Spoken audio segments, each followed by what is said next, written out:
السلام علیکم ورحمۃ اللہ وبرکاتہ۔ روایت اور جدیدیت کے آج کے پروگرام میں ہم آپ کو خوش آمدید کہتے ہیں۔ آج کا جو ہمارا ٹاپک ہے وہ نظریہ وحدت الوجود اور نظریہ وحدت الشہود کے درمیان فرق ہے۔ ہم نے اس سے پہلے ایک پروگرام کیا تھا جس میں ہم نے شیخ ابن عربی اور ڈاکٹر اسرار احمد رحمہ اللہ کے نظریہ وحدت الوجود کا ایک تقابلی جائزہ پیش کیا تھا۔ اس پہ کچھ سوالات پیش آئے ہمیں، کچھ لوگوں نے سوشل میڈیا پہ سوالات کیے، کچھ لوگوں کے اعتراضات بھی تھے، کچھ لوگوں کی کنفیوژنس تھی جن کو کلیئر کرنا ہم نے ضروری سمجھا، اور خاص طور پہ نظریہ وحدت الشہود کے بارے میں کچھ لوگوں کے ڈاؤٹس تھے۔ تو آج ہم انشاءاللہ اسی پچھلے پروگرام کے ساتھ ملا کے نئی ایپیسوڈ کو ہم انشاءاللہ آپ کے سامنے پیش کر رہے ہیں، اور ایز یوزول ہمارے گیسٹ ڈاکٹر حافظ محمد زبیر صاحب ہمارے ساتھ موجود ہیں، اور انشاءاللہ جو سوالات ہمیں درپیش ہوئے ہم ان کے جوابات آج ان سے ہم انشاءاللہ لیں گے۔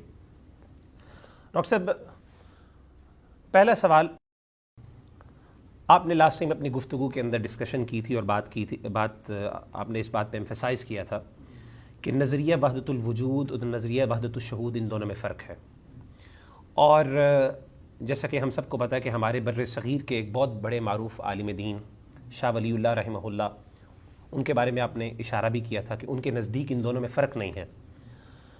اگر آپ دیکھیں کہ ہماری عوام الناس کے اندر یہ اوپینین بہت عام پایا جاتا ہے اور لوگ کم فرق کرتے ہیں، وحدت الشہود اور وحدت الوجود کو ایک ہی سمجھتے ہیں، اور اس کی بنیاد وہ عام طور پہ شاہ ولی اللہ رحمہ اللہ کا قول، اور ظاہر ہے شاہ ولی اللہ ایک زمانے میں تصوف کے ساتھ منسلک بھی رہ چکے تھے، وہ ان چیزوں پر بڑی گہری نظر بھی رکھتے تھے۔ تو سوال یہ ہے کہ آپ کی رائے شاہ ولی اللہ رحمہ اللہ تعالیٰ عنہ کی رائے سے اس میں کیا فرق ہے، اور کیا وجہ ہے کہ آپ نے ان دونوں میں فرق کو ضروری سمجھا؟ جی ڈاکٹر صاحب۔ بسم اللہ الرحمن الرحیم۔ دیکھیں، لاسٹ ٹائم جو ہم نے گفتگو کی ہے، جو ہمارا پچھلا ایپیسوڈ ہے، ایک بات تو یہ کہ یہ ہماری گفتگو اس کے اوپر بیس کر رہی ہے، تو بہت ساری وہ باتیں ہم اصطلاحات دہرائیں گے نہیں، گویا کہ ہم ایک دوسرے لیول پہ جا کے تھوڑی ڈیپ انڈرسٹینڈنگ میں جا رہے ہیں۔ جس نے ہمارا پہلا ایپیسوڈ نہیں دیکھا تو اس کو یہ سمجھنے میں مشکل ہوگی۔ تو ایک بات تو یہ ہے کہ جس نے اس کو گہرائی سے سمجھنا ہے تو وہ ہمارے پہلے ایپیسوڈ کو دیکھ لے، جس کا خلاصہ یہ تھا کہ وحدت الوجود جو ہے بیسیکلی اس کی مختلف انٹرپریٹیشنز ہیں، مختلف تعبیرات ہیں۔ ان میں سے جو سٹینڈرڈ تعبیر ہے وہ شیخ ابن عربی کی ہے، اس کے بارے میں ہم کہہ سکتے ہیں کہ وہ ایک کفریہ اور شرکیہ نظریہ ہے۔ وحدت الشہود کی جو تعبیر ہے، ہم نے کہا تھا کہ یہ اس سے بہت مختلف ہے، اور اس کے بارے میں ہم کفر اور شرک کا فتویٰ نہیں لگا سکتے۔ تیسرا ہم نے کہا تھا کہ ڈاکٹر اسرار احمد رحمہ اللہ علیہ کی جو وحدت الوجود کا نظریہ ہے وہ ان کا اپنا ہی ہے، وہ تاریخ میں کسی کا نہیں رہا، کیونکہ انہوں نے اس کو سائنس سے جوڑا ہے، سائنس کی بیس پر انہوں نے وہ اپنا پورا نظریہ کھڑا کیا ہے، جو سائنٹیفک ڈیولپمنٹ ہو چکی تھی۔ تو اس کو بھی ہم کفر اور شرک نہیں کہہ سکتے، لیکن ہم نے یہ بات ضرور کی تھی کہ وہ سنت سے ثابت نہیں ہے، یعنی اس کو بھی ہم اس اعتبار سے ایک بدعی نظریہ کہہ سکتے ہیں۔ چوتھا ہم نے کہا تھا کہ کچھ وحدت الوجود کے تصورات ایسے ہیں جو عوام میں رائج ہیں یا عام علماء میں رائج ہیں، کہ یہ ایک احوالی کیفیت ہے، بعض اوقات ایک انسان کی عبادت میں یکسوئی بہت زیادہ ہو جاتی ہے اور اسے اللہ کے ما سوا کچھ نظر نہیں آتا، تو ہم نے کہا تھا کہ یہ کوئی ایسی چیز نہیں ہے کہ جس پہ فتویٰ لگایا جائے کفر کا، شرک کا یا بدعت کا۔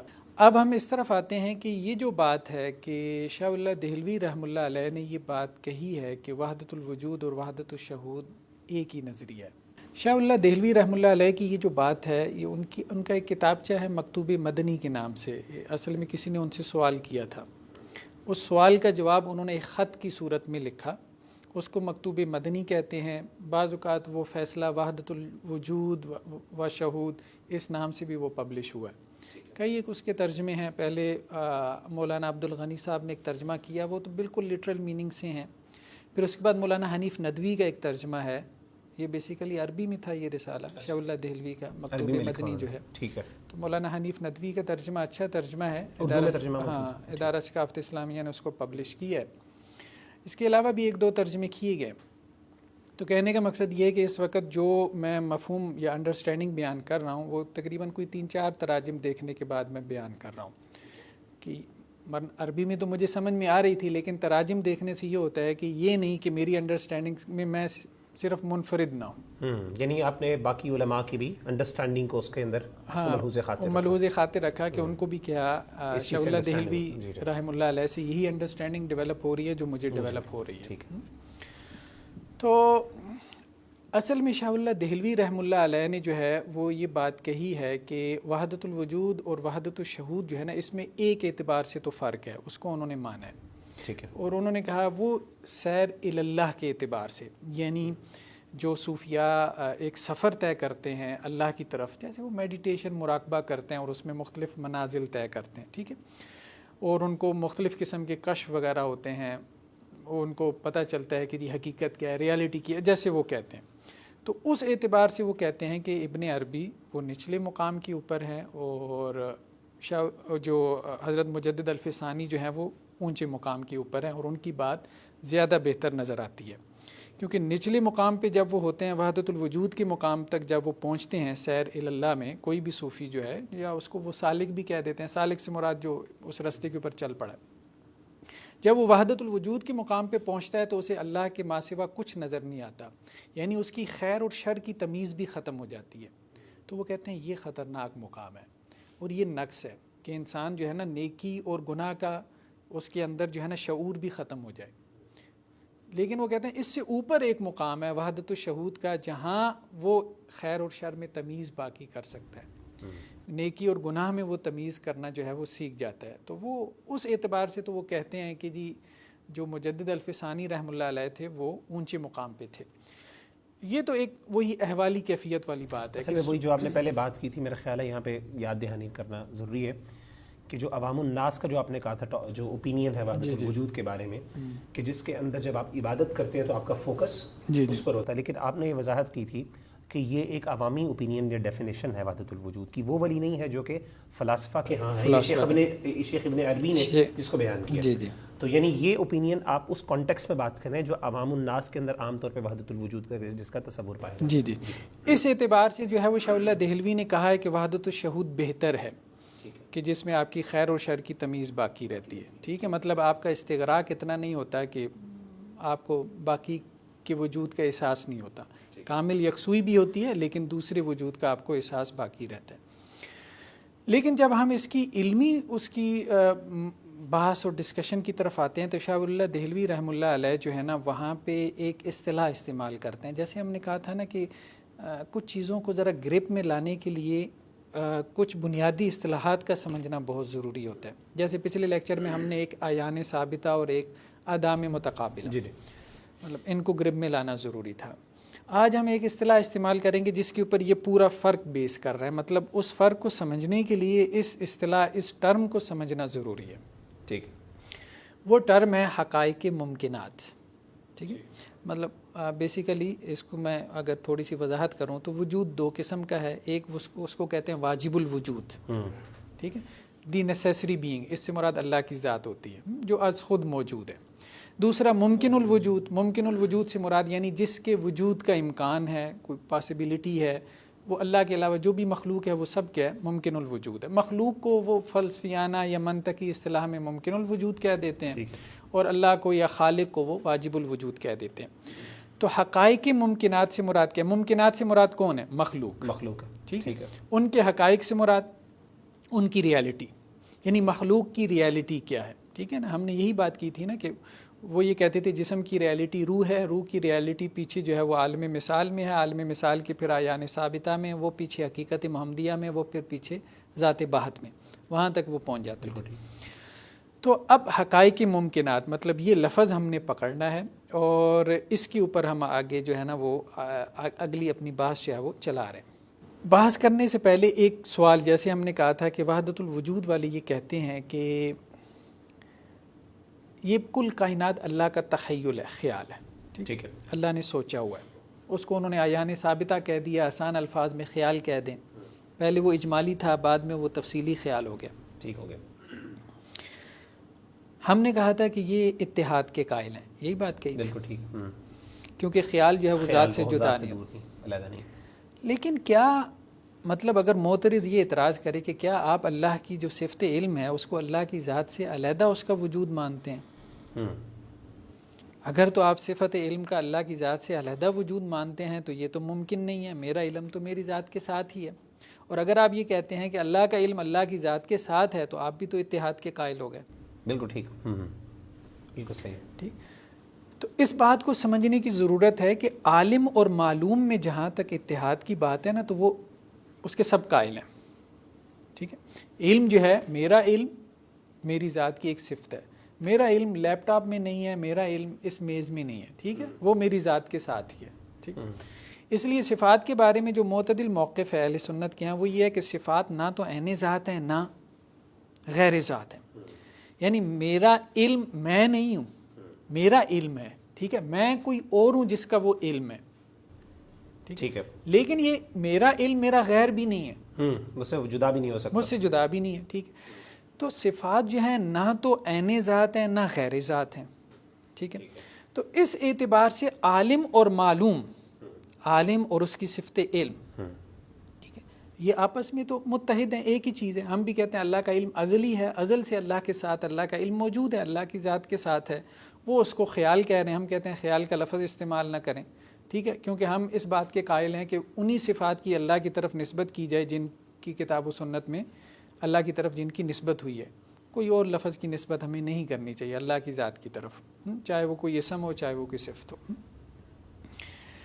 اصل میں جو آپ کہیں نا اختلاف ہوا وہ یہ ہوا کہ مرتبہ تخلیق کے اندر، یہ تو بات ہے مرتبہ علم کی، ٹھیک ٹھیک، کیا وہ یہ کہتے ہیں کہ انسان جو ہے یہ کل مخلوق مرتبہ علم میں ہے یا یہ مرتبہ تخلیق میں بھی آیا ہے؟ یعنی خالق السماوات والارض کا کوئی مطلب ہے یا اس کا کوئی مطلب ہی نہیں ہے؟ علم میں تو وہ ازل سے تھا، مطلب اللہ کا خیال تو ازلی ہے، ٹھیک ہے. اللہ کا خیال جب ازلی ہے تو ازل سے انسان جو ہے وہ اللہ کے علم میں موجود ہے، اللہ کے خیال میں موجود ہے، ٹھیک ہے. عیان ثابتہ بھی ازل سے موجود ہیں. جب وہ ازل سے موجود ہیں، ایٹرنل آئیڈیاز جو ان گاڈ مائنڈ جو ہیں وہ ازل سے موجود ہیں، ٹھیک.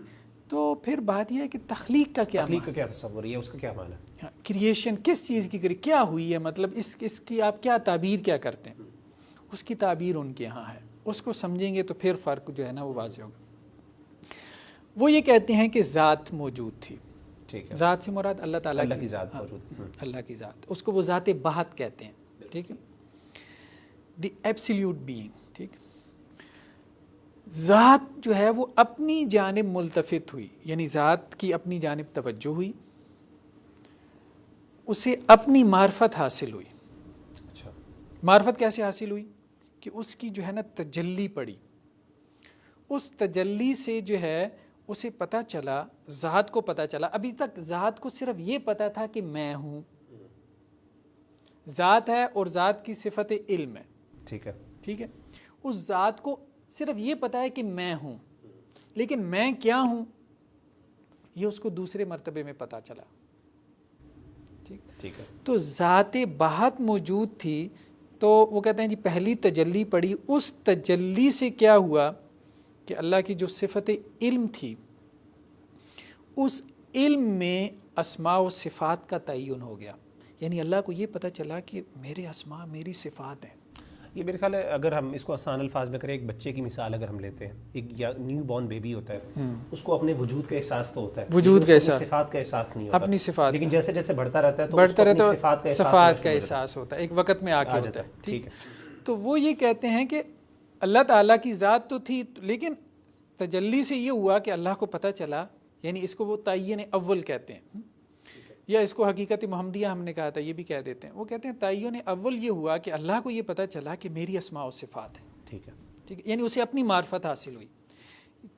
تھوڑا اس ذات سے نا آگے تفصیل ہو گئی. اس نے کہا کہ ذات کے علاوہ بھی کچھ موجود ہے. ذات کے علاوہ کیا موجود ہے؟ اسے پتہ چلا کہ اس کی اسماء و صفات موجود ہیں، ٹھیک ہے. اب انہوں نے کہا دوسری تجلی پڑی. دوسری تجلی میں کیا ہوا کہ وہ جو اللہ تعالیٰ کے اسماء و صفات تھے نا، ٹھیک ہے، ان کا عکس پڑا عیان ثابتہ کے اوپر، ٹھیک ہے. عیان ثابتہ بھی کیا ہے؟ اللہ تعالیٰ کا علمی، ٹھیک ہے، ٹھیک ہے. مطلب ادھر سے دیکھیں نا کہ ہاں ہماری جو صور علمیہ ہیں، ہمارے بارے میں جو اٹرنل آئیڈیاز اللہ کے ذہن میں ہیں وہی عیان ثابتہ ہیں. وہ عیان ثابتہ جو ہے وہ اسماء و صفات جو تھیں ان کا عکس پڑا ہے عیان ثابتہ کے اوپر، ٹھیک ہے، دوسری تجلی کی روشنی میں. ٹھیک. اس سے وہ عیان ثابتہ روشن ہو گئے، اور انہیں اپنے موجود ہونے کا گمان ہونے لگا. اور یہ وہی پروسیس پھر شروع ہو گیا. یہ تخلیق ہے. بیسیکلی تخلیق سے مراد یہ ہے. عیان ثابتہ پہلے سے ہیں, روشن ایک خاص وقت میں ہوئے ہیں. وہ روشن ہوئی ہیں تجلی ذات سے. ٹھیک ہے. تو تجلی ذات کی روشنی میں اسماء, جیسے اللہ تعالیٰ کا اسم ہے خالق, ٹھیک ہے, تو خالق کا جو عکس پڑا ہے وہ تمام مخلوقات کے آیان کے اوپر. ٹھیک ہے. ٹھیک, تو وہ مخلوقات کے جو آیان تھے وہ سارے ہو گئے روشن. اب جب یہ روشن ہو گئے تو انہوں نے دیکھا کہ جی ہمارا وجود ہے. ٹھیک ہے. اب اس میں جو نوٹ کرنے والی بات ہے وہ یہ ہے کہ یہاں پہ یہ جو کہہ رہے ہیں کہ یہ وجود جو حاصل ہوا ہے, یہ وجود عیان ثابتہ کو حاصل ہوا ہے. ٹھیک ہے, جو پھر اللہ کا ایک تخیل ہے. اس وجود کو وہ ذہنی وجود کہتے ہیں, یعنی ثبوت کہتے ہیں. ہم نے کہا نا اس لیے عیان ثابتہ کہتے ہیں. بالکل ٹھیک. ٹھیک ہے, اس کو اس طرح سے وہ کہتے ہیں, بلکہ ان کے ہاں ایک قول بہت معروف ہے کہ عیان ثابتہ نے وجود کی یعنی خارجی وجود کی بو تک نہیں چکھی, اس کا خارجی وجود نہیں. اچھا, وہ دو وجودوں کو مانتے ہیں. ایک وہ کہتے ہیں حقیقی وجود, اور ایک وہ کہتے ہیں ذلی وجود. کسی بھی چیز کا, ہر چیز کا, یا صرف ہر چیز کے دو وجود ہیں. میرا ایک حقیقی وجود ہے, میرا ایک ذلی وجود ہے. تو حقیقی وجود تو عیان ثابتہ والا ہو گیا, عیان ثابتہ والا ہو گیا. ٹھیک ہے, اور ذلی وجود جو ہمارا ابھی خارج میں نہیں, یہی اصل میں فرق ہے. ٹھیک ہے. وہ یہ کہتے ہیں کہ ذلی وجود جو ہے عیان ثابتہ نے اپنے آپ کو دیکھا. کہاں؟ ظاہر وجود کے آئینے میں. ظاہر وجود سے کیا مراد ہے؟ ذات. یعنی اللہ کی ذات ان کے لیے آئینہ بن گئی عیان ثابتہ کے لیے. ٹھیک ہے. تو انہوں نے اپنے آپ کو دیکھا. انہیں کیسے پتہ چلا کہ ہم موجود ہیں؟ انہوں نے اپنے آپ کو اللہ کی ذات کے آئینے میں دیکھا. اللہ کی ذات ان کے لیے آئینہ بن گئی. یعنی یہاں پہ جو آپ کہیں نا, جو وہ جو لنکس ہیں نا, وہ دونوں طرح سے ہیں. ٹھیک ہے. کو ریلیشنز ہیں. ٹھیک ہے, ادھر سے نسبت ادھر کو آ رہی ہے, ادھر سے ادھر کو بھی جا رہی ہے. اسماء و صفات کی جو ہے وہ عکس عیان ثابتہ روشن ہو رہے ہیں. عیان ثابتہ ظاہر وجود کے آئینے میں اپنے آپ کو دیکھ رہے ہیں. بالکل ٹھیک. تو عیان ثابتہ جو اپنے آپ کو دیکھ رہے ہیں ظاہر وجود کے آئینے میں, تو وہ کہتے ہیں وہ ذلی وجود ہے. ٹھیک ہے. اب ذلی وجود بھی خدا کے وجود سے باہر نہیں حاصل ہو رہا. بالکل ٹھیک, بالکل ٹھیک. وہ بھی خدا کے وجود سے باہر نہیں ہے. ٹھیک ہے. تو اس لیے شیخ احمد سرہندی رحمہ اللہ علیہ نے کہا تھا کہ ہم میں اور ان میں اتفاق ہے. اس بات میں اتفاق ہے کہ وجود دو ہیں, ایک حقیقی ہے اور ایک ذلی ہے. ٹھیک ہے. حقیقی جو ہے نا وہ کہتے ہیں وہ بھی اللہ کی ذات سے باہر نہیں ہے, اور ذلی وجود بھی وہ کہتے ہیں اللہ کی ذات سے باہر نہیں. ٹھیک ہے. ہم یہ کہتے ہیں کہ عیان ثابتہ جو ہیں یہ اللہ تعالیٰ کے جو اسماء و صفات ہیں ان کا جو عکس ہے وہ پڑا ہے آدام متقابلہ کے اوپر. تو آدام متقابلہ جو ہے وہ آئینہ بن گئے ہیں. ٹھیک ہے. اور ان میں عیان ثابتہ روشن ہوئی ہیں. ٹھیک ہے. تو عیان ثابتہ کو لگا کہ ہم موجود ہیں. ٹھیک ہے. تو وہ جو ذلی وجود حاصل ہوا ہے وہ اللہ کی خارج میں حاصل ہوا ہے. یعنی وہ ایک سٹیپ آگے چلے گئے وحدت الشہود والے. یعنی انہوں نے کہا کہ اس کے آگے بھی انہوں نے ایک آدام جو متقابلہ کے اندر اپنے آپ کو دیکھا, اور اس سے ان کا ایک احساس ان کو یہ شاید ہوا یا ان کو محسوس ہوا کہ شاید ان کا خارج میں کوئی وجود ہے. خارج میں کوئی. تو یہ وحدت الشہود کا کانسیپٹ یہ وحدت. لیکن وحدت الوجود والے وہ اس کو آگے نہیں لے کے جاتے. وہ کہتے ہیں کہ وہ اندر ہی تخیل کے اندر ہی ہے, وہ خارجی وجود کے قائل نہیں ہے. وہ کہتے ہیں ذلی وجود بھی اللہ کی ذات سے باہر نہیں ہے. ٹھیک. اس کو شاہ اللہ دہلوی رحمہ اللہ علیہ نے اس کو پھر یوں جمع کرنے کی کوشش کی. وہ یہ کہتے ہیں کہ جو حقائق ممکنات ہیں نا, وہ بیسیکلی دیکھیں اسماء و صفات کا جو عکس ہے وہ پڑا ہے آدام متقابلہ کے اوپر, اپوزٹ نان بینگ. یعنی اللہ تعالیٰ کی علم, اس کا اپوزٹ نان بینگ جہالت ہے, قدرت کا عجز ہے, وجود کا عدم ہے. تو ان کا عکس پڑ رہا ہے ان آدام متقابلہ کے اوپر. وہ آدام متقابلہ کیا ہو گئے؟ اس عکس سے روشن ہو گئے. ٹھیک ہے. اور ایک ذلی وجود حاصل ہو گیا. ٹھیک. اب یہ جو ذلی وجود ہے اس کی ریالٹی وہ عکس ہے یا اس کی ریالٹی وہ عدم ہے جس کے اوپر عکس پڑا ہے؟ ٹھیک ہے. جیسے میری ریالٹی، میرا یہ جسم ہے، یہ باڈی ہے، یا اس کے اندر وہ روح ہے جس کی وجہ سے اس باڈی میں حیات ہے.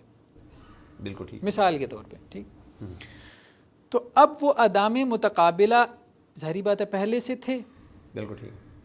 لیکن تخلیق کیسی ہوئی؟ جب اسماء و صفات کا عکس پڑا، پھر ان کی تخلیق آپ نے مانی کہ ایک ذلی وجود حاصل ہو گیا. اب سوال یہ پیدا ہوا کہ عکس جو ہے یہ حقائق ممکنات ہیں اسماء و صفات کے یا پھر عدام متقابلہ خود؟ بالکل ٹھیک ہے. اچھا، اگر ہم عدام متقابلہ کو اگر ہم مانتے ہیں حقیقت میں، تو پھر ان کی ایگزسٹنس ہمیں ماننی پڑے گی. وہ بھی ایگزسٹنس میں، ہاں ان کی بھی پھر ایگزسٹنس ہے. ٹھیک. ٹھیک. شیخ احمد سرہندی یہ کہتے ہیں کہ عدام متقابلہ حقائق ممکنات ہیں. اچھا اچھا. میری حقیقت وہ عدام متقابلہ میں، وہ عدم اس سے کیا کہ انہوں نے متقابلہ اسے خارج کر دیا اس کو، اللہ کی ذات سے خارج. انہوں نے کہا میری حقیقت جی جی وہ عدام متقابلہ ہیں، وہ اسماء و صفات کا عکس نہیں ہے. ٹھیک ہے. اچھا، شاہ اللہ دہلوی نے یہ بات کہی ہے رحمہ اللہ، اور مجھے ان کی تو جی صحیح بات ہے اچھی نہیں لگی. وہ بہت بڑے عالم دین ہیں، مطلب ان کی کتاب بہت اچھی ہے، لیکن اس معاملے میں مجھے ان کی توجہ اچھی نہیں لگی، کیونکہ مجھے براہ راست مطلب پڑھنے کا موقع ملا ان کو، شیخ احمد سرہندی رحمہ اللہ علیہ کو، اور ان کی عبارتیں ساتھ رکھ کے میں نے کمپیریزن کیا ہے. شاہ اللہ دہلوی یہ کہتے ہیں کہ جی شیخ احمد سرہندی کا موقف یہ ہے کہ وہ جو عکوس ہیں نا اسماء و صفات کے، عکوس یعنی عکس جو ہے وہ حقائق ممکنات ہیں. اچھا. شاہ اللہ دہلوی کا یہ نقطہ نظر ہے، لیکن یہ ان کا نقطہ نظر درست نہیں ہے. ٹھیک ہے. شیخ احمد سرہندی کا یہ موقف بالکل بھی نہیں ہے. ٹھیک.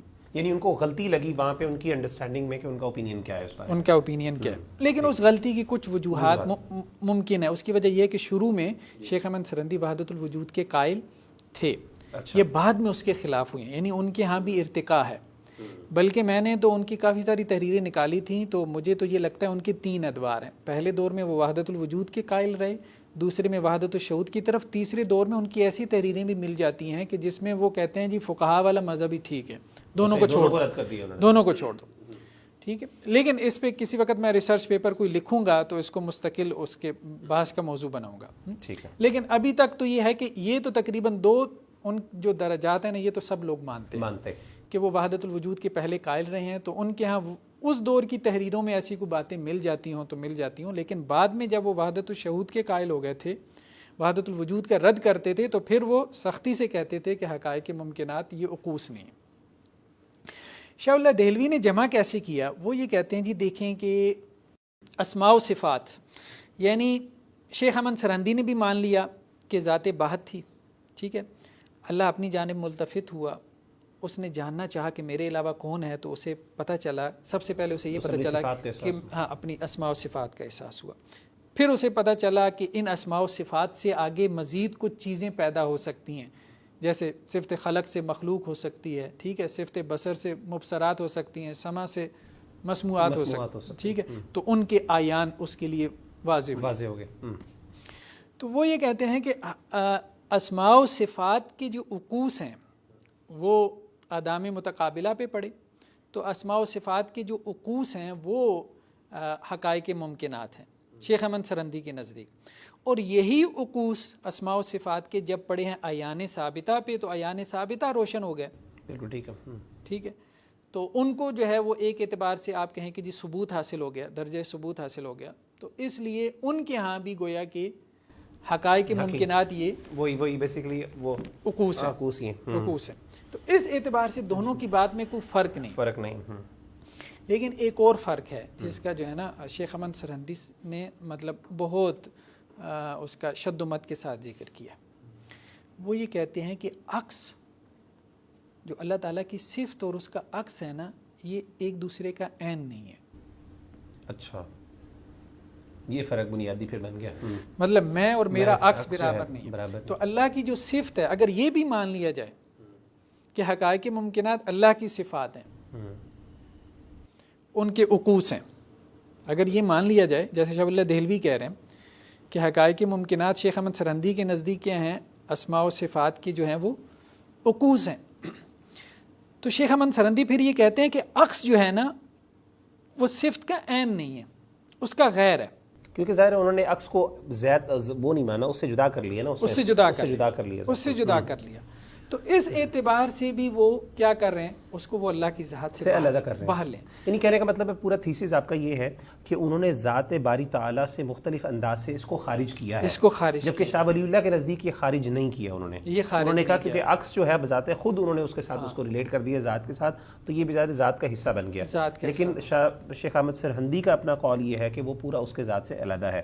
اس کے ساتھ عدم ثابت، جیسے آپ نے بتایا کہ عدم متقابلہ کے اوپر جب کیا تو وہ ذات سے خارج ہے اور اس کی حقیقت وہی ہے. جی. تو اصل میں ابن عربی کے ہاں یہ بات ہے کہ وہ یہ کہتے ہیں کہ اللہ تعالیٰ کی جو تمام صفات ہیں نا، وہ تمام صفات کا انکار کرتے ہیں. اچھا، ان کے ہاں کوئی صفت بھی اللہ تعالیٰ کی یہ لوگ ماننے کو تیار نہیں. ٹھیک ہے. اس کی وجہ مجھے بتائیں نا، اگر صفت خلق مان لیں تو اللہ کو خالق ماننا پڑے گا. خالق تو وہ ہوگا جس کی مخلوق ہوگی. ٹھیک ہے. تو یہ خالق تو مانتے نہیں ہیں، یہ تو صرف عالم مانتے ہیں. ٹھیک ہے. تو ان کے نزدیک جو تمام صفات ہیں نا، وہ اصل میں صفت علم ہے. اچھا، یہ ایک تھوڑا سا اس سے کلیئرٹی کے لیے، جو آپ نے شروع میں خیال کی بات کی اور تخیل کی بات کی، کیا ان کے نزدیک علم کی وہی بات ہے جو خیال کی بات ہے؟ کیونکہ جب ہم علم کی بات کرتے ہیں اللہ کا علم کے اندر، تو اس سے مراد وہی خیال مراد ہے ان کا، یہ اس میں کچھ فرق بھی کرتے ہیں خیال اور علم؟ جی، ان کے ہاں صفت علم مطلب خیال صفت علم ہی ہے بیسیکلی صفت، یعنی ہم یہ سب علم کی بات ہو رہی ہے کہ ہم اللہ کے علم میں ہیں، سب علم کی بات. تو یہ کہتے ہیں کہ جتنی بھی صفات ہیں وہ سب صفت علم کا عین ہے. ٹھیک ہے. اور صفت علم جو ہے وہ عین ذات ہے. بالکل ٹھیک. یعنی ذات اور صفت میں ایک دوسرے کو یہ عین قرار دیتے ہیں. ٹھیک. تو اصل میں یہ لوگ یہ کہتے ہیں کہ یہ جو عکس ہے، اسماء و صفات کا جو عکس پڑا ہے اعیان ثابتہ پہ، تو وہ کہتے ہیں صفت اور اس کا عکس یہ ایک دوسرے کا عین ہے. ٹھیک ہے. تو وہ حالانکہ شیخ احمد سرندی اس میں فرق کرتے ہیں. تو اعیان ثابتہ میں اگر وہ چلا گیا عکس اور اس کو ایک ثبوت حاصل ہو گیا یا اس کی تخلیق ہو گئی یا جو بھی ہو گیا، بہرحال وہ درجہ ثبوت کو پہنچ گیا، درجہ علم سے درجہ تخلیق میں آ گیا ہمارے مطابق، تو اس میں بھی بات وہی ہے کہ اس میں بھی وہ اللہ کی صفت کا جب عکس ثابت کر رہے ہیں تو وہ عکس ان کے نزدیک اللہ کی صفت ہی ہے، اور اسی کو وہ جو ہے وہ حقائق ممکنات کہہ رہے ہیں. اور اللہ کی صفت ان کے نزدیک اللہ کا غیر نہیں ہے، تو وہ اللہ ہی، یعنی ان کے نزدیک علم اور معلوم ایک ہی چیز ہوگی نا. ایک ہی چیز ہے. یہ علم اور معلوم چونکہ ایک چیز ہے تو اس کا جو ہے امپیکٹ یہ ہے کہ خالق مخلوق کا تصور ان کے ہاں ایک ہے. تو اب اس کو خالق کو بھی علیحدہ کرنا ہے مخلوق سے، تو وہ معلوم ہے، معلوم کے اندر، یعنی وہ تخیل کے اندر ہے، وہ حقیقت میں نہیں ہے. اچھا ڈاکٹر صاحب، اس میں کافی چیزیں ظاہر ہے، اس میں کافی کمپلیکسٹی ہے، اور یہ معاملات ظاہر ہے اس کا تعلق ظاہر ہے فلسفے سے بہت گہرا ہے، اور اس کے لیے ظاہر ہے آپ کو طویل انڈرسٹینڈنگ اور اسٹڈی چاہیے مختلف اصطلاحات کی، ان کی ٹرمینالوجیز کی. پھر جیسا کہ آپ نے کہا ارتقا بھی ہوا کہ وحدت الوجود کے مختلف لوگوں کے ہاں مختلف نظریات بھی ہیں. اتنی کمپلیکسٹی کے بعد ہمیں میرا خیال ہے کچھ نہ کچھ روم مل جاتا ہے، گنجائش مل جاتی ہے تعویلات کی. کچھ لوگوں نے شیخ ابن عربی کے بارے میں تعویلات پھر کیں کہ نہیں، اس سے مراد اصل میں یہ ہے، ان کی مراد اصل میں یہ ہے. تو سوال یہ ہوتا ہے کہ پھر کفر کا فتویٰ جب اتنی کمپلیکسٹی ہے یا اس طرح کی تعویلات کی گنجائش نکل آتی ہے بعض اوقات، تو ان پر پھر کفر کا جو فتویٰ لگایا جانا وہ کس حد تک درست ہے؟ اگر تو لوگ ایسی تعویلات کریں کہ جس کی وجہ سے یہ کفریہ اور شرکیہ نظریہ نہ رہ جائے، تو دیکھیں ان لوگوں کے بارے میں تو ہم یہی کہہ سکتے ہیں کہ ان کا جو نقطہ نظر ہے اس کے اوپر فتویٰ نہیں لگانا چاہیے. جیسے دیکھیں کہ یہ اب میرے سامنے یہ دارالعلوم دیوبند کی ویب سائٹ کھلی ہوئی ہے. اس میں کسی نے ان سے سوال کیا کہ جی یہ سلفی حضرات اور اہل حدیث حضرات وحدت الوجود کے اوپر بڑے فتوے لگاتے ہیں، یہ ایسا ہے، تو آپ ہمیں بتائیں کہ وحدت الوجود کا نظریہ کیا ہے. تو یہ دارالعلوم دیوبند کی ویب سائٹ نے، یعنی ان کا جو دارالافتاء ہے، اس نے اس کا جواب دیا ہوا ہے. تو وہ یہ کہتے ہیں جی بیسیکلی دیکھیں ہمارے ہاں وحدت الوجود سے مراد صرف یہ ہے کہ ایک تو اللہ کا وجود ہے جو حقیقی ہے، ازلی ہے، ابدی ہے، مکمل ہے، اور ایک دوسرا ہے جو مجازی ہے، فانی وجود ہے. ٹھیک ہے، اس طرح کی بات کرنے میں کوئی حرج نہیں. وہ کہتے ہیں یہ وجود فنا ہو جانا ہے، عارضی ہے، وہ حقیقی ہے، اس نے باقی رہنا ہے. پھر کہتے ہیں کہ جی اس کی مثال یوں سمجھیں جیسے دن میں سورج موجود ہوتا ہے اور تارے بھی موجود ہوتے ہیں، لیکن تارے نظر نہیں آتے. ٹھیک ہے، سورج کی وجہ سے. تو بس اس سے ہماری مراد یہی ہے، یعنی علماء دیوبند جو ہمارے اکابر علماء دیوبند ہیں وہ اسی نقطۂ نظر کے قائل ہیں کہ وحدت الوجود سے مراد یہی ہے کہ مخلوق کا بھی وجود ہے، لیکن اللہ کے وجود کے مقابلے میں وہ اتنا ہیچ ہے، نہ ہونے کے برابر ہے، فانی کہہ دیتے ہیں، نہ ہونے کے برابر ہے، ہاں جیسے وہ ایگزسٹ ہی نہیں کر. تو یہ ہماری مراد ہوتی ہے. اور اس میں انہوں نے فتاوی عثمانی اور شریعت و طریقت، یہ مولانا تھانوی کی کتاب ہے، اور اسی طرح سے فتاوی رشیدیہ، ان کے کچھ جو ہے وہ انہوں نے ریفرنسز جو ہے وہ کوٹ کیے. دیکھیں اس قسم کی تعبیر بیان کرنے میں حرج نہیں ہے، اور اگر لوگ وحدت الوجود کی ایسی کوئی تعبیر یا تعویل کرتے ہیں تو ایسے لوگوں کے اوپر ظاہری بات ہے کوئی فتویٰ نہیں لگانا چاہیے، نہ ہی انہیں کہنا چاہیے کہ ان کا عقیدہ کوئی کفریہ ہے یا شرکیہ ہے. باقی یہ بات ضرور ہے کہ رسول اللہ صلی اللہ علیہ وسلم نے کہا ہے کہ نجات کے لیے ضروری ہے ما انا علیہ و اصحابی، یا کم از کم محتاط جو رستہ ہے وہ یہی ہے کہ جس پہ میں اور میرے صحابہ. تو یہ ایسا ایک عقیدہ ہے، ایسا نظریہ، ایسی باتیں اگر ہم ان کو کفر اور شرک نہ بھی کہیں لیکن اللہ کے رسول سے ثابت نہیں ہے، صحابہ سے ثابت نہیں ہے، ہمیں کم از کم ان کو بطور ایک نظریے کے ان کو اوائڈ کرنا چاہیے. یعنی کہنے کا مطلب آپ کا یہ ہے کہ جو بندہ، ہمیں ہر بندے سے پوچھنا پڑے گا کہ نظریہ وحدت الوجود سے مراد وہ کیا لے رہے ہیں، کیا لے رہے ہیں. ٹھیک ہے، تو کیا سوال پھر یہی ہوتا ہے کہ جو شیخ ابن عربی ہیں ان کا نظریہ وحدت الوجود کیا اس حد تک تھا جس انداز میں ہمیں سمجھ آتی ہے علماء کو، یا عمومی طور پہ کیا آپ کے خیال میں کہ وہ، چلے ہم ان کو کافر کہنا ایک الگ بحث ہے کہ ہم ان کو کافر، لیکن وہ بذات خود ان کا نظریہ اتنا کلیئر ہے کہ وہ کفر تک لے جاتا ہے؟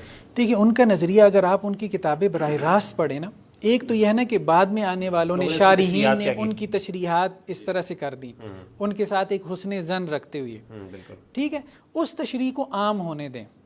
مطلب اس میں بھی فائدہ ہے نا کہ لوگ ایک کفر سے، ایک شرک سے بچ جائیں گے. اس تشریح کو عام ہونے دیں، مطلب اس کا انکار نہ کریں. لیکن یہ ہے کہ خود ابن عربی کی جو مطلب آپ کہیں کہ عبارات ہیں تو وہ واضح اور صریح طور پہ کفریہ عبارات ہیں. مثال کے طور پہ اب دیکھیں کہ جو فصوص الحکم ہے، ٹھیک ہے نا، ٹھیک ہے، فصوص الحکم جو ہے اس کے اندر اب جو ختم نبوت کا کانسیپٹ ابن عربی نے پیش کیا ہے، یعنی وحدت الوجود کے نظریے کے علاوہ بھی وہاں بہت ساری خرافات ہیں، اسی سے آگے بہت ساری خرافات نے جنم لیا، ان میں سے ختم نبوت کا کانسیپٹ بھی ہے. بیسیکلی اصل میں یہ بھی ایک سوال پیدا ہوا نا کہ وحدت الوجود کا مصدر کیا ہے، ٹھیک ہے، ٹھیک ہے، سورس کیا ہے، کہاں سے آپ کو یہ سارا نالج حاصل ہو رہا ہے. وہی تو آپ کے اوپر آ نہیں رہی، ٹھیک ہے، اور عقل تو اس کا سورس ہے نہیں، ورنہ فلاسفہ اس تک پہنچ جاتے. تو کیا سورس کیا آپ کا، کوئی خبر سے آپ کو ملا ہے، کہاں سے ملا ہے؟ تو جب وہ اس کی مصادر کی بحث کرتے ہیں نا تو وہ ختم نبوت میں ایک بڑی خطرناک بحث چھیڑ دیتے ہیں. وہ یہ کہتے ہیں کہ اصل میں ایک تو ہے خاتم النبیین اور ایک ہے خاتم الاولیاء. یہ مطلب بحث میں نے خود براہ راست فصوص سے جو ہے نا وہ پڑھی ہے. مطلب ہوتا ہے کہیں پہ میں دیکھتا ہوں نا کہ فصوص الحکم کا حوالہ دیا ہوا ہے تو میں پھر براہ راست کتاب کھول کے دیکھتا ہوں. مطلب یہ میری عادت ہے، کیونکہ ایک دفعہ میں نے ایک دفعہ سیکنڈری کسی سورس سے پڑھ لیا تھا کہ ابن عربی جو ہے وہ تنزلات کے قائل ہیں. بعد میں اپنے ایک آرٹیکل میں جو کافی پرانا ہے میں نے حوالہ بھی دے دیا تھا، لیکن بعد میں نے جب اصل مصدر سے دیکھا تو پتہ چلا کہ نہیں، وہ تنزلات کے قائل نہیں تھے، ان کے شارحین قائل تھے. تو پھر میں نے براہ راست جو ہے وہ کتاب کھول کے جو ہے وہ پڑھنا شروع کیا. تو یہ کہتے ہیں جی ایک خاتم النبیین ہے اور ایک خاتم الاولیاء ہے. ٹھیک ہے، خاتم النبیین اللہ کے رسول صلی اللہ علیہ وسلم، تمام نبی جو ہیں وہ یہ جو علم حاصل کرتے ہیں، وحدت الوجود کا ہے یا معرفت رب کا ہے، جو بھی ہے، تمام نبیوں کو یہ علم حاصل ہوا خاتم النبیین سے، ٹھیک ہے، اور تمام نبیوں کو یہ علم حاصل ہوتا ہے خاتم الاولیاء سے بھی. اچھا، یعنی دو سورسز ہیں، دو سورسز ہیں، یہ علم حاصل کرنے کے دو سورسز ہیں، ایک خاتم النبیین اور ایک خاتم الاولیاء. تو یہ علم جو ہے وحدت الوجود کا سب نبیوں کے پاس تھا. یہ جو معرفت ہم بیان کر رہے ہیں یہ سب نبیوں کے پاس، عوام کی بات نہیں ہو رہی، نبیوں کی بات، خواص کی بات ہو رہی، خواص کی بات ہو رہی ہے، کیونکہ وہ اس کو کہتی ہی ہے نا کہ یہ خواص کا علم ہے، خواص کی توحید ہے، یا اخص الخواص کی توحید ہے. اب یہ عوام کی توحید ہے ہی نہیں. بالکل ٹھیک ہے. تو وہ کہتے ہیں نبیوں کو یہ علم خاتم النبیین سے حاصل ہوا، اور نبی جو ہے یہ علم حاصل کرتے ہیں خاتم الاولیاء سے. اچھا، خاتم الاولیاء کون ہے؟ اس کی وضاحت انہوں نے اپنی ایک دوسری کتاب فتوحات میں کی ہے، فتوحات مکیہ میں، اور اس میں انہوں نے کہا ہے کہ میں ہوں. اچھا آنا ختم الولایا بلا شک بدون شک، کہ میں جو ہے وہ خاتم الاولیاء اور اس میں کوئی شک نہیں۔ اچھا اب لوگ نا اس کی تعویلیں کرتے ہیں، یہ ابن عربی کا موقف ہے یہ ابن عربی کا کہ موقف جی مجھ سے انبیاء جو ہیں وہ یعنی وہ وحدت الوجود کا علم جو ہے علم وہ مجھ سے انبیاء نے مجھ سے حاصل کرتے ہیں۔ اچھا اچھا اس میں انہوں نے ایک تعویل البتہ کر لی، خصوص میں آپ دیکھیں نا، وہ کہتے ہیں نبی کی دو حیثیت ہوتی ہے، اچھا ایک نبی کی حیثیت ہوتی ہے نبی ہونے کی، اور ایک اس کی حیثیت ہوتی ہے ولی ہونے کی۔ ٹھیک ہے، نبی ہونے کی اس کی حیثیت وہ ہے کہ جس میں وہ عوام کی طرف متوجہ ہوتا ہے، یعنی اللہ کی شریعت ان تک پہنچا رہا ہوتا ہے۔ ولی ہونے کی اس کی حیثیت وہ ہوتی ہے جب وہ خدا کی طرف متوجہ ہوتا ہے، یعنی وہ درجات جو ہے نا وہ اللہ کی طرف طے کر رہا ہے۔ ٹھیک ہے، ٹھیک، تو اب وہ یہ بھی کہتے ہیں کہ نبی کی ولی ہونے کی جو حیثیت ہوتی ہے وہ افضل ہوتی ہے اس کے نبی ہونے کی حیثیت سے، نبی ہونے کی حیثیت سے۔ obviously ٹھیک ہے۔ تو اب یہ جو میں نے بات کہی ہے نا کہ تمام انبیاء جو ہیں وہ خاتم الاولیاء سے استفادہ کرتے ہیں، تو تمام انبیاء اپنی ولی ہونے کی جہت سے، اچھا خدا کی طرف جو ان کا سفر جاری ہے، ٹھیک ہے، اس جہت سے وہ خاتم الاولیاء سے جو ہے وہ، یعنی وہ شریعت نہیں لیتے، شریعت نہیں لیتے، شریعت نہیں لیتے، لیکن اس سے وہ معرفت رب کا علم حاصل کرتے ہیں۔ ٹھیک ہے، ایک ٹھیک ہے، سمجھ، یہ انہوں نے جو ہے وہ اس کی توجیہ کی ہے۔ اب آپ دیکھیں یہ ایسی عبارات ہیں جو مطلب بالکل ایک اعتبار سے جو ہے، ہم جب دیکھتے ہیں غلام احمد قادیانی، اب آپ دیکھیں اس نے کیسے کیسے دعوے کیے۔ بالکل ایسے، کبھی وہ کہتا ہے کہ جی میں مسیح ہوں، مسیح موعود ہوں، کبھی وہ کہتا ہے میں آدم ہوں، یعنی غلام احمد قادیانی کے دعوے نکالیں، کبھی کہتا ہے میں عیسیٰ ہوں، کبھی کہتا ہے موسیٰ ہوں، کبھی کہتا ہے میں داؤد ہوں، مطلب مختلف جگہ پہ مختلف دعوے کیے، کبھی کہتا ہے میں خلیفۃ اللہ ہوں، کبھی کہتا ہے میں غوث اعظم ہوں، شاہ عبد القادر جیلانی ہوں، کبھی وہ کہتا ہے کہ جی میں وہ خاتم الاولیاء ہوں، یہ بھی کہتا ہے، کبھی کہتا ہے میں ذل نبی ہوں، یعنی نبی کا سایہ ہوں، کبھی کہتا ہے میں خلیفۃ اللہ ہوں۔ اچھا یا تو آپ کہیں کہ یہ بندہ مجنون ہے، پاگل ہے، غلام احمد قادیانی، دماغی توازن اس کا ٹھیک نہیں ہے، یہ بھی کہتا ہے میں مریم ہوں، ٹھیک ہے، مریم بھی ہوں، میں ابن مریم بھی ہوں، میں آدم بھی ہوں، میں ذل نبی بھی ہوں، میں عیسیٰ بھی ہوں، میں موسیٰ بھی ہوں، میں شیس بھی ہوں، میں فلاں بھی ہوں، یہ بھی ہوں۔ دیکھیں نا اس کے پاس پیچھے بنیاد کیا تھی۔ اصل میں ہمارے یہاں ڈیبیٹ چلی ہے کہ غامدی صاحب نے اور ان کے جو فالورز تھے انہوں نے یہ بات کہی ہے کہ یہ جو غلام احمد قادیانی تھا اس نے یہ جتنے دعوے کیے ہیں یہ متصوفانہ مزاج کی وجہ سے کیے ہیں، کیونکہ برصغیر پاک و ہند میں ظاہری بات ہے ایک متصوفانہ مزاج تھا، ہمارے صوفیاء کی کتابوں میں اس قسم کے دعوے عام ہیں، بہت زیادہ موجود تھے، ٹھیک ہے، تو وہ آپ کو ابن عربی اور ان کے فالورز اور بعد میں بھی لوگوں میں ملتے رہے، یہاں تک کہ ابو منصور الحلاج نے تو یہ ان الحق کا نعرہ لگا دیا، یعنی خدا ہونے کا دعویٰ کر دیا۔ یہ سب دعوے ہمیں ملتے ہیں، تو لوگ کیا کرتے ہیں ہمارے ہاں، ان کی تعویل کرتے ہیں۔ ٹھیک ہے، تو غامدی صاحب نے یہ ایک موقف کھڑا کیا کہ جب آپ ان کو تعویل کر کے ان کو مارجن دیتے ہیں، سپیس دیتے ہیں، انہوں نے خدا ہونے کا دعویٰ کر دیا تو اس کو بھی مارجن دے دیں، ٹھیک، کیونکہ اس کی اصطلاحات بھی صوفیانہ ہیں۔ یہ جو باتیں ساری کر رہا ہے تو مجھے بتائیں اس کے پیچھے سوائے وحدت الوجود کے اور کون سی بنیاد ہے، اور کیا کانسیپٹ ہو سکتا ہے؟ وہ کہتا ہے میں یہ بھی ہوں وہ بھی ہوں، یہی تو وہ کانسیپٹ ہے جو آپ کے بڑے اکابر صوفیاء جو ہے، بڑے اکابر صوفیاء کو اگر آپ کریں تو وہ اس سے بھی آگے بازو کا نظر آتے ہیں، لیکن ہاں وحدت الوجود کے نام پہ وہ یہی تو کانسیپٹ جو ہے وہ پیش کرتے رہیں۔ تو اب بات یہ ہے کہ اب اس میں وہ یہ کہتے ہیں کہ جی غلام احمد قادیانی یہ لکھا وہ لکھا، تو سلفی بھی تو یہی کہتے ہیں کہ شیخ ابن عربی نے یہ لکھا۔ تو جب آپ غلام احمد قادیانی کے حوالے سے بعض لوگوں نے تعویلیں کی ہیں نا، بالکل ٹھیک، اب ایک لاہوری پورا گروپ موجود ہے، ٹھیک ہے، بالکل ہے، جو یہ کہتا ہے کہ جی اس نے نبوت کا دعویٰ نہیں کیا، بالکل، وہ تو کہتا تھا میں مجدد ہوں، میں یہ۔ تو ہمارے یہاں لوگ کیا کہتے ہیں، علماء کیا کہتے ہیں، یا حنفی آپ کہہ لیں کیا کہتے ہیں، حنفی اسکول آف تھاٹ کا موقف کیا ہے کہ نہیں یہ آپ تعویلیں نہ کریں، اس کی عبارتیں کیا ہیں، صریح ہیں، بالکل واضح ہیں، تعویلوں کا کوئی فائدہ نہیں ہے۔ اسی طرح سے ابو منصور الحلاج ہو یا ابن عربی ہو یا اس طرح کے اور لوگ ہوں، اگر آپ ان کو براہ راست پڑھیں دیکھیں تو ان کی عبارتیں بڑی صریح ہیں۔ تو کہنے کا مقصد یہ ہے کہ اگر آپ کو تعویل کرنی ہے تو پھر آپ یہاں بھی تعویل کریں، یعنی پھر تعویلیں اگر ہم کریں گے تو پھر تو ہر بندے کے لیے تعویل کا دروازہ موجود ہے، پھر آپ تو حکم تو شاید ایک بندے پہ نہ لگا سکیں، ظاہر ہے اوبیسلی وہی بات۔ تو آپ تکفیر نہ کریں، کافر نہ کہیں، لیکن کم از کم کفر کو کفر تو کہیں نا۔ اب جب شیخ ابن عربی جو ہے وہ فصوص الحکم میں کہتے ہیں کہ جی فرعون جو ہے وہ مومن کامل تھا، بالکل ٹھیک ہے، تو یہ تو قرآن مجید کا صریح انکار، تو انہوں نے فرعون کو مومن کامل دکھا دیا، تو غلام احمد قادیانی کیا فرعون سے بڑا کافر تھا؟ مطلب انہوں نے تعویل کی ہے نا، ٹھیک ہے، آپ نے کہا، آپ نے اس کی تعویل کر دی کہ کیوں فرعون کو مومن کامل کہا، ٹھیک، تو میں اگر غلام احمد قادیانی کو مومن کامل کہہ دوں اور اس کی تعویل بھی کر دوں تو یہ جائز ہو جائے گا؟ نہیں، اس طرح سے نہیں، دین تو کھلواڑ بن جائے گا. بالکل صحیح. تو اس کی بات یہ نہیں کچھ نہ کچھ آپ کو کچھ نہ کچھ ایک بندے کو بھی مارجن دینا ہے کہ وہ اپنی رائے رکھ سکتا ہے. ضروری نہیں ہے کہ ہر شارحین جو اس کی رائے بیان کریں گے ہمیں اس کے مطابق ہی چلنا ہے. ہر بندے کی اپنی عبارت کی بھی کوئی حیثیت ہے کہ نہیں ہے.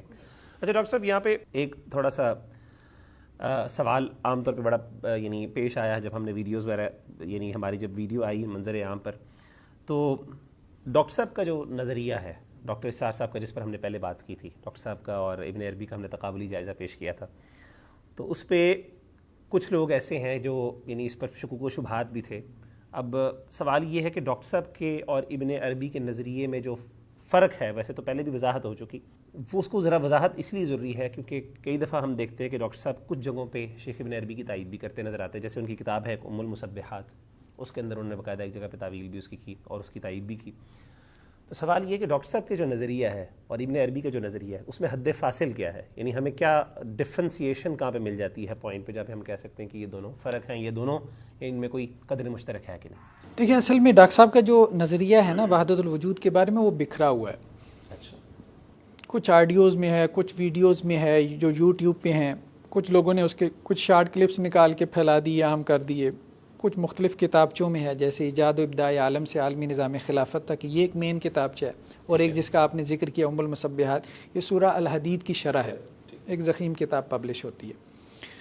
تو اب جس کے ہاتھ جو کوئی ان کا کوٹیشن لگ گئی تو انہوں نے اس سے ان کا پورا موقف سمجھنے کی کوشش کی. تو اس لیے میں نے کہا تھا کہ میں نے کوشش کی تھی جب آرٹیکل لکھوں تو ان کے تمام جو مصادر تھے ان کو سامنے رکھ کے ایک رائے پیش کروں. ڈاکٹر صاحب نے خود یہ لکھا ہے کہ میں نے ابن عربی کو براہ راست نہیں پڑھا. اچھا. ٹھیک ہے، میں نے نہ فصوص پڑھی ہے نہ میں نے فتوحات پڑھی ہے. میرے جو سورسز ہیں وہ سیکنڈری سورسز ہیں. زیادہ تر ان کے سورسز میں نا مولانا یوسف سلیم چشتی صاحب تھے، ٹھیک ہے، جو کہ تصوف کی تاریخ کے اوپر ان کا کافی کام ہے. ان کے ساتھ ان کا اٹھنا بیٹھنا تھا 5-6 سال تک. ان سے وہ سنتے رہے، کچھ وہ اردو میں جو بھی میٹیریل اویلیبل تھا اس سے پڑھ کے وہ ایک رائے بناتے رہے. تو ابن عربی کے بارے میں جو ہے ایک بات تو یہ ہے کہ انہوں نے براہ راست نہیں پڑھا تھا، تو اس لیے وہ زیادہ جانتے بھی نہیں تھے ابن عربی کے بارے میں، اور اس بات کا وہ اقرار کرتے تھے اور اس کو انہوں نے لکھا بھی ہے. ٹھیک. دوسرا جو ہے وہ یہ کہتے تھے کہ ابن عربی کو آپ مرتد کہیں، ضال کہیں، مضل کہیں، جو مرضی کہیں، مجھے اس سے کوئی فرق نہیں پڑتا. اچھا. ٹھیک. تو لیکن مجھے اس سے ضرور فرق پڑتا ہے کہ کوئی شاہ اللہ دہلوی کو مرتد کہے، کافر کہے، مشرک کہے. تو میں بیسیکلی جو ہے یہ شاہ اللہ دہلوی جیسے جو علماء ہیں ان کے دفاع کے لیے یہ بحث کر رہا ہوں. اچھا. ٹھیک ہے. تو ابن عربی کے حوالے سے وہ اتنا وہ نہیں تھے. تیسرا یہ کہ انہیں ایک غلط فہمی ہوئی، کسی سیکنڈری سورس سے انہوں نے کچھ پڑھ لیا اور انہیں یہ لگا کہ یہ ابن عربی کا نقطۂ نظر ہے، حالانکہ وہ ابن عربی کا نقطۂ نظر نہیں تھا. ٹھیک ہے. ٹھیک. اور انہوں نے اس کی طرف منسوب کر کے کہہ دیا کہ ابن عربی بھی یہ کہتا ہے اور میں بھی یہ کہتا ہوں. اچھا. ٹھیک ہے. تو اس کوٹیشن کو لوگوں نے پکڑ لیا، حالانکہ ابن عربی وہ نہیں کہتا. ٹھیک ہے. سمجھیں بات. تو بیسیکلی جو ہم نے بات کی، اور یہ ساری چیز میں نے اپنے اس کتابچے کے اندر تفصیل سے واضح کیا. تو اس سے اصل میں لوگوں کو یہ ایک ان کی کوٹیشن ہے، لیکن ان کی اور بھی کوٹیشنز ہیں. انہوں نے کہا کہ ابن عربی کی اس قول سے مجھے اتفاق ہے، اس کے علاوہ اس کے جو اقوال ہیں نہ میں جانتا ہوں نہ میں ان کی تائید کرتا ہوں، ان کے اوپر جو فتوے لگانے ہیں لگاؤ. یہ ایک قول ہے کہ جس کو میں سمجھتا ہوں کہ یہ کوئی مجھے سمجھ میں آ رہا ہے. وہ قول بھی اصل میں کیا ہے؟ وہ یہ کہتے ہیں کہ جیسے ایک گھوڑا ہے اور ایک انسان ہے، ایک میز ہے. ہم کہتے ہیں جی ان سب میں ایک چیز کامن ہے اور وہ میٹر ہے. یہ سب میٹر ہے. ہم یہ کہتے ہیں یہ سب میٹر ہے، مادہ ہے. تو اس اعتبار سے یہ کہا جا سکتا ہے کہ وجود ایک ہی ہے، یعنی میٹر ہونے کے اعتبار سے ہم سب ایک ہیں. اپنی ریالٹی کے اندر ایک ہے وجود، اپنی ریالٹی کے اندر ایک ہی ہے. ہاں، مراد یہ لیا جا سکتا ہے کہ نہیں. جیسے اس کی ایک مثال جو ہے نا شاہ اللہ دہلوی نے دی ہے. اچھا، اس کو ہم انشاءاللہ سے کھولیں گے جب ہم ابن تیمیہ کے حوالے سے گفتگو کریں گے. تو شاہ اللہ دہلوی نے ان کے مکتوب مدنی کا تذکرہ آیا نا، اس میں انہوں نے ایک ذکر کی، ایک مثال. ایک آدمی کے ہاتھ میں تلوار ہے. اچھا. اور اس نے کسی کو قتل کیا. ٹھیک ہے. قاتل اور ہے، مقتول اور ہے، تلوار اور ہے، یہ ہمیں پتہ ہے. ٹھیک ہے. لیکن ہم یہ بھی کہہ سکتے ہیں کہ یہ تینوں ایک ہیں. کس اعتبار سے؟ کہ تینوں جسم ہیں. یا تینوں مادہ ہیں. ہم یہ کہہ سکتے ہیں کہ مادہ ہی قاتل ہے میٹر، مادہ ہی مقتول ہے، مادہ ہی آلہ قتل ہے. ٹھیک ہے. تو اس اعتبار سے اس اعتبار سے اس کو کہتے تھے حقیقت و ماہیت کے اعتبار سے، یعنی کوئی ایک صفت کے اندر قدریں مشترک ہیں جسے ہم کہتے ہیں کہ جی کلی، یونیورسل. ٹھیک ہے. مجھ میں اور آپ میں ایک چیز کا اشتراک ہے کہ ہم دونوں مادہ ہیں، میٹر ہیں. ٹھیک ہے، لیکن ہم دونوں جدا بھی ہیں، ایک اعتبار سے مشترک بھی ہیں. لیکن اس کو ہم کھولیں گے، یہ اس میں تھوڑا سا اشتباہ ہے. ہاں، اس کو ہم آگے چل کے کھولیں گے کسی اور ایپیسوڈ. یعنی کہنے کا مطلب یہ ہے کہ ڈاکٹر سعد احمد رحمہ اللہ نے بیسکلی چونکہ ابن عربی کو ڈائریکٹلی خود نہیں پڑھا، تو اس وجہ سے ایک ان کو تھوڑی سی یہاں پہ ایک وہ لگ گئی، مسکنسیپشن ہو گئی کہ یہ ابن عربی کا سورس کا ابن عربی کا موقف ہے. لیکن ابن عربی کا وہی موقف ہے جو ہم نے پہلے ڈسکس کر دیا، وہ اس کے وہ یہ والا موقف. بلکہ انہوں نے ایک جگہ پہ جو ان کا کتاب تھا ایجاد و ابداع عالم، تو اس میں انہوں نے کہا کہ بعض جو متصوف المزاج بزرگ ہیں وہ جو یہ مراتب بناتے ہیں، مرتبہ وحدت اور مرتبہ وحدیت، تو یہ میرے نزدیک یہ کوئی عقل و نقل میں آنے والی بات نہیں ہے. یعنی وہ جو تنزلات ہیں نا، انہوں نے اس پہ کرٹیسائز کیا. ٹھیک ہے. تو بلکہ بعض بزرگ ان کے پاس گئے بھی تھے اور ان سے وحدت الوجود کے حوالے سے گفتگو کی تھی. پورا نقطہ نظر ابن عربی کا ان کے سامنے رکھا تھا ڈاکٹر صاحب کے سامنے.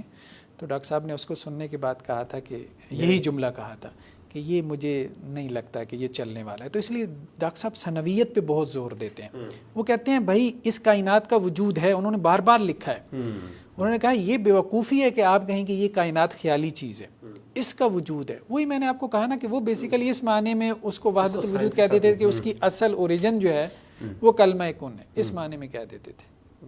اچھا ڈاکٹر صاحب، ہمارے یہاں عام طور پہ جو مین سٹریم لوگ جو اس چیز کو اس پر نقد کرتے ہیں، اس نظریے کو وحدت الوجود، وہ عام طور پہ ہمیں سلفی، وہ لوگ جو اپنے آپ کو سلفی کہلاتے ہیں یا اسلاف سے وابستہ کرتے ہیں، اور اسی طریقے سے حنابلہ جو ہیں وہ نظر آتے ہیں کہ وہ اس کو ایکسٹریم رد کرتے ہیں، اس کی تنقید کرتے ہیں. اور جیسے کہ ابن تیمیہ کی بھی آپ نے مثال دی، انہوں نے بھی تنقید کی. مین لوگوں میں تنقید کرنے میں وہ بھی لوگ شامل ہیں، تو وہ بھی حنابلہ اسکول آف تھاٹ سے تعلق رکھتے ہیں، یا پھر سلفی ہم جن کو کہہ سکتے ہیں. سوال یہ کہ ان کے علاوہ بھی کیا کوئی اور بھی اسکولز آف تھاٹ کے کچھ لوگ ہیں یا کسی اور نظریے کے بھی لوگ ہیں جنہوں نے اس پہ نقد کیا، یا پھر صرف ایک اسکول آف تھاٹ کا یہ نظریہ ہے شیخ ابن عربی کے رد میں؟ جی دیکھیں، شروع میں تو بہت زیادہ رد کیا گیا، یعنی فقہائے اربعہ جنہیں ہم کہتے ہیں نا، ٹھیک ہے، تو ان کے جو منتسبین تھے، ان کی طرف اپنی نسبت رکھنے والے تھے چاروں فقہوں کی طرف، انہوں نے کثرت سے رد کیا شیخ ابن عربی کا. یہ غلط فہمی ہے جو بہت زیادہ پھیلائی گئی کہ جی ابن تیمیہ نے بڑی سختی کی، بڑی زیادتی کی ہے. حالانکہ ایک ہی ہے، ایک اسکول آف تھاٹ ہے، ایک اسکول آف تھاٹ ہے، بس انہوں نے ہی جو ہے، ان کو ہی جو ہے وہ کفر اور شرک نظر آتا ہے. یہ غلط فہمی ہے، یہ مطلب لوگوں کا مطالعہ نہیں ہے، آپ یوں کہہ سکتے ہیں. اچھا ٹھیک ہے. شروع میں جب یہ نقطہ نظر سامنے آیا تو آپ کہیں کہ جی اتنی تکفیر ہوئی ہے ابن عربی کی کہ بعض لوگوں نے تو اس پہ اجماع نقل کر دیا. اچھا، کہ اس کے کفر پہ اجماع ہو چکا ہے ابن عربی کے کفر. ہاں. اور میں نے اپنی کتاب مکالمہ کے اندر ذکر کیا ہے کوئی 40 کے قریب کتابوں کا، جو مستقل کتابیں لکھی گئیں جو مجھے ملی، 40 کے قریب کتابیں ابن عربی کی یا تو تکفیر میں تھی یا اس کے نظریہ کے تکفیر میں تھی. اچھا، یعنی رد میں، تنقید میں، تنقید صرف نہیں، اس کو کفر کی حالت اور شرک کی حد تک. ٹھیک ہے، ان کے نام ہی آپ پڑھ لیں تو نام سے واضح ہو جاتے ہیں، فاضحۃ الملحدین اور فلاں، اور اس میں حنفی فقہا بھی ہیں، شافی بھی ہیں، مالکی بھی ہیں، حنبلی بھی ہیں. اچھا، چاروں جن کی وہ کتابیں. پھر 250 کے قریب فقہا کی میں نے کوئی تقریباً تنقیدیں دیکھی ہیں، تو جو انہوں نے ابن عربی کے اوپر کی ہیں. تو ایسا نہیں ہے کہ ابن عربی پہ نقد جو ہے نا وہ صرف ایک خاص اسکول آف تھاٹ سے ہوا ہے. ٹھیک، تو ایک وقت میں تو آپ دیکھیں نا کہ زیادہ سے زیادہ وہ لوگ علماء اور فقہا کی حمایت تو کبھی ان کو حاصل رہی نہیں نا. ابھی کتنے بڑے بڑے لوگ، ملا علی القاری ہیں، اتنے شدید ناقد ہیں، علامہ تفتزانی ہیں جن کی وہ جو عقائد کی کتابیں ہمارے درس نظامی کی جو ہے وہ نصاب میں اتنے شدید ناقد ہیں ابن عربی کے. اسی طرح جو ہے وہ ایک طرح سے متکلمین کے امام شمار ہوتے ہیں. اسی طرح سے امام سخاوی ہیں، امام ذہبی ہیں، اسی طرح سے اور جو ہے وہ ابن الجزری ہیں، امام سبکی ہیں. تو مطلب کافی سارے لوگ ہیں کہ جنہوں نے بہت شدید جرح کی ہے اور ان کو کفر اور شرک تک جو ہے وہ پہنچایا ہے. علاء الدین بخاری ہیں حنفی فقہا میں سے جنہوں نے بہت شدید نقد کی ہے، باقاعدہ کتاب لکھی ہے. تو یہ جو بات ہے کہ آج کل کے زمانے میں زیادہ تر علماء ان کی تکفیر نہیں کرتے، تو یہ بات درست ہے. آج کل کے علماء، ہاں آج کل کے مطلب میجورٹی جو ہے وہ علماء کی آج کل ان کو تکفیر نہیں کرتے ابن عربی کی. لیکن آپ یوں کہہ سکتے ہیں کہ ابن عربی کو متفق علیہ مردود ہونے سے مختلف فی مردود ہونے تک پہنچنے میں کم از کم 500 سال لگے. اچھا 500 سال لگے. یعنی ان کے دور کے اور ان کے بعد کے جو لوگ ہیں، یہ کلاسیکل سکالرز جن کی ہم بات کرتے ہیں، ہاں ان میں تو اتفاق ہمیں نظر آتا ہے، تقریباً اتفاق. اچھا جو لوگ ان کے شارحین ہیں، ٹھیک ہے، وہ کیسری ہیں، وہ نابلسی ہیں، وہ جامی ہیں، ٹھیک ہے، اسی طرح سے اور لوگ ہیں، مہائمی ہیں، اور مطلب اس طرح کے جتنے بھی لوگ ہیں، کاشانی ہیں، اکثر و بیشتر نہیں بلکہ تقریباً سب یہ طبقہ فقہا سے نہیں ہیں. اچھا سب صوفی ٹائپ لوگ ہیں جو ان کے شارحین ہیں، یعنی جو معیدین بھی ہمیں چند ایک نظر آتے ہیں کلاسیکل ٹائم پیریڈ میں. ٹھیک ہے. ٹھیک، یہ جو یہ 500 ابن سال عربی کی جو آپ نے وہی بات کی، جیسے کہ ابن عربی کی بعد میں جو جن لوگوں نے اس کی تعویلات کی، یہ وہ والے لوگوں کی بات ہاں یہ وہ لوگ، یہ شروع میں جو لوگ تھے ان کی تعویلات کرنے والے، ان کے جو شارحین ان کو ملے فصوص الحکم وغیرہ کے، وہ سارے صوفی ٹائپ لوگ تھے. ان میں فقہا میں وہ اس طرح سے معروف نہیں تھے. ٹھیک ہے، علماء کے طور پہ ان کی کوئی اس طرح سے آئیڈینٹی شناخت نہیں تھی. یہ تو آپ کہیں کہ شاہ اللہ دہلوی رحم اللہ علیہ پہلی کوئی بڑی شخصیت ہمیں نظر آتی ہے، بڑی شخصیت یا جامع جسے آپ کہتے ہیں طبقہ فقہا میں یا علماء میں، جنہوں نے آ کے ان کو کوئی ڈیفینڈ کیا اور اس کے بعد سے پھر معاملہ چل سو چل ہے. اچھا انہوں نے ڈیفینڈ کیا ابن عربی کو یا ان کی تعویلات کی، پھر اس کے بعد سے معاملہ ہمیں علماء میں بھی چل سو چل نظر آتا ہے. لیکن اب بھی زیادہ تر علماء کو تو اتنی گہری بات سمجھ ہی نہیں آتی. صحیح بات، تو وہ اس کی عام سی ایسی تعویل جیسے دارالعلوم دیوبند والے نے کیا کر کے گزر جاتے ہیں. ٹھیک ہے، یہ بھی مطلب آپ کہیں کہ ایک اعتبار سے کافی جو ہے وہ مناسب تعویل ہے. لیکن کہنے کا مقصد یہ ہے، ایک جگہ ہماری ڈیبیٹ ہو رہی تھی تو میں یہی کہہ رہا تھا کہ دیکھیں اس کو 500 سال لگے شیخ ابن عربی کو متفق علیہ مردود سے مختلف ہی. ٹھیک ہے، آج ہمیں ماننا پڑے گا کہ شیخ ابن عربی کی زیادہ لوگ تکفیر نہیں کرتے، بہت کم ہیں جو اس کو کافر قرار دیتے ہیں، میں بھی نہیں کہتا. لیکن یہ ہے کہ کم از کم اس کے نظریات کو کفریہ قرار دینے والی ایک بڑی جماعت موجود ہے. اور جیسے کہ آپ نے بتایا کہ اگر آپ ایکسپلیسٹلی ان کی کتابوں کا مطالعہ کریں ڈائریکٹلی سیکنڈری سورسز کے بجائے ان کے شارحین کے، تو آپ کو ماننا پڑے گا کہ آپ کس حد تک اس کو ایک حد سے زیادہ گنجائش بھی نہیں دے سکتے، کیونکہ ایک چیز ہے، دو چیز ہے، وہ تو 7-8 چیزیں اس کی اکٹھی ساتھ مل جاتی ہیں جو کہ ختم نبوت پر بھی ایک بات کر لیتے ہیں. تو یہ تو ٹائم پیریڈ تو دیکھیں نا، جو چیز ہمارے یہاں جتنی قدیم ہوتی ہے اتنی مقدس بن جاتی ہے. یہ ٹائم پیریڈ جو ہے وہ جب گزرے گا تو ہو سکتا ہے 500 سال بعد غلام احمد قادیانی کی عبارات کی تعویلات کر کے بھی لوگ، آج وہ متفق علیہ مردود ہے، 500 سال بعد بہت سارے لوگ جو متصوفانہ مزاج رکھتے ہوں وہ تعویلیں کر کے اس کو مسلمان بنا چکے ہیں. نہیں تو ایسے ایک طبقہ ہے جو کہ ابھی بھی تعویلات کرتا ہے اس کے بارے میں. اب دیکھیں ابو منصور الحلاج جو ہیں، جو حالانکہ جنید بغدادی رحم اللہ علیہ نے اس کی تائید نہیں کی، تو ہم اصل میں مطلب اس کی انکار کی پوزیشن نہیں لے رہے. ٹھیک ہے، تصوف میں بہت اچھے لوگ ہیں، علامہ ابن تیمیہ نے جو تصوف پہ نقد کیا ہے تو انہوں نے یہی کام کیا، انہوں نے اصلاح کی پوزیشن لی. انہوں نے کہا بھائی تصوف میں یہ رجال ہیں، بس ان کو فالو کرنا چاہیے، جیسے جنید بغدادی ہیں. جی بالکل ٹھیک ہے. جنید بغدادی نے جو تصور توحید پیش کر دیا نا، اگر کسی صوفی کا تصور توحید اس کے مطابق نہیں ہے تو اس کو اٹھا کے پھینک دو. اس طرح اور بھی ہیں بالکل.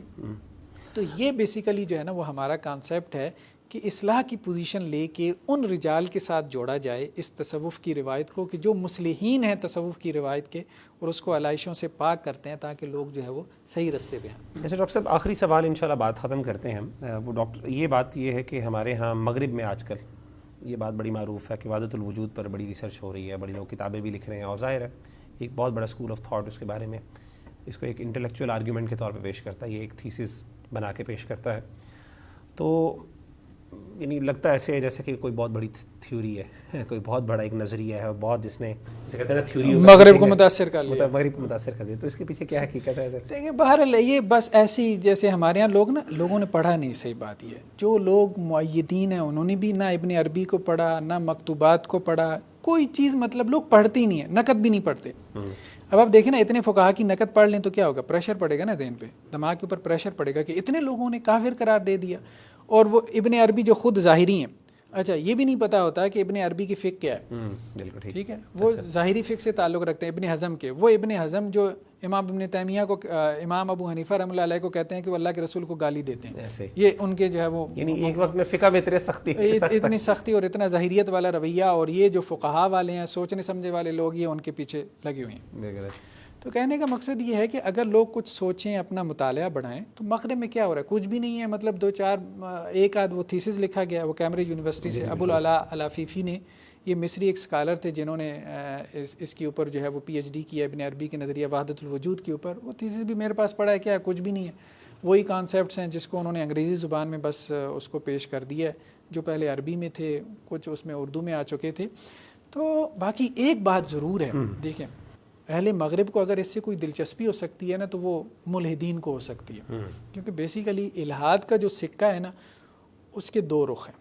اچھا، ایک رخ تو یہ ایتھیزم کا ہے جو خالق مانتے ہی نہیں ہے، خالق کا وجود ہی نہیں مانتے، ٹھیک ہے، کریٹر کا، اور یہ بھی خالق کا وجود نہیں مانتے. ٹھیک ہے، دیکھیں نا، یہ بھی خالق کا وجود نہیں مانتے.